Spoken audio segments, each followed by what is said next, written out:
This very thing is a big make or break for me as a customer going into a cafe. If I see this, I can very well choose to leave that cafe and go to another one that doesn't do it. And that is custard on the steam wand.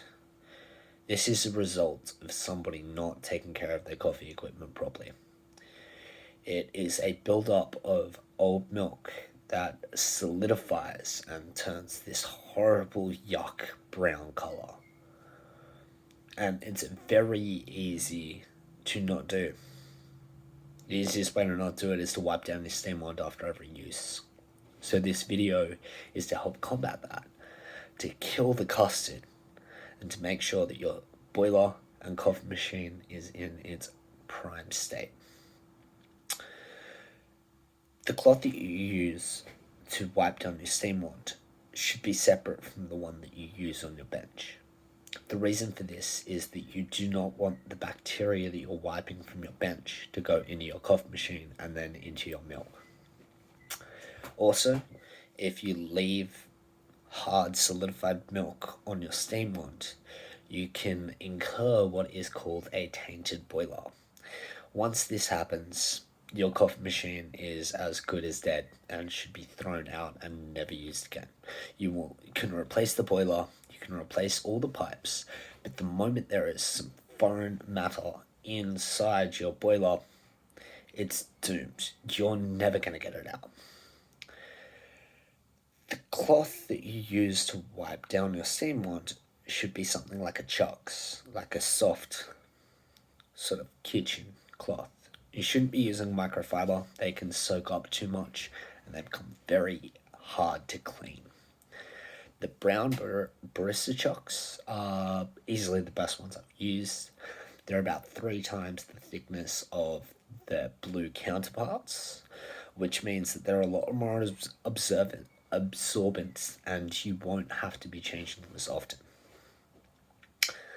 Your steam wand should be purged after every use. You should turn the knob a little bit to get that milk out of the little holes.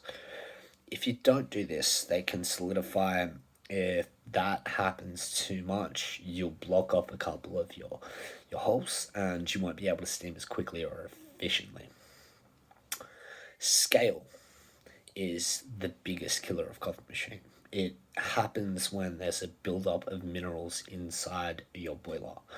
So, normally you should be using filtered water for your coffee machine because normal tap water can be very, very hard. So by having like a filter to take out a lot of these like hard setting minerals, you prolong the life of your coffee machine.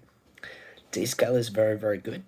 However, it's not really something that you should be doing religiously. You should do it every couple of months, depending. And normally that happens by filling up a little cup of descaler, putting that cup into your steam wand and letting it soak, preferably overnight. From there, you should definitely do a little bit of a boiler purge just to get that descaler out because you don't want to be handing that out in your cups of coffee. If there is custard on your steam wand, which I hope there never is, make sure that you don't grab a knife and start scraping away at the metal. You can flake off little bits of metal that can then get into your cup of coffee. Not good. If you are going to do that, make sure that you put a cloth over the edge of the knife that you use to scrape it, just to ensure that all of that milk is sitting onto the cloth. The steam wands can be soaked in water overnight. Some places do it. There's nothing really too bad with it. Generally, you just fill up a little bit of hot water. Again, you put it in your steam wand, you turn it on a little bit so that it sucks it up inside, and then you just let it sit there. So these are the things that can help prolong your coffee machine and ensure that your milk quality is amazing every single time.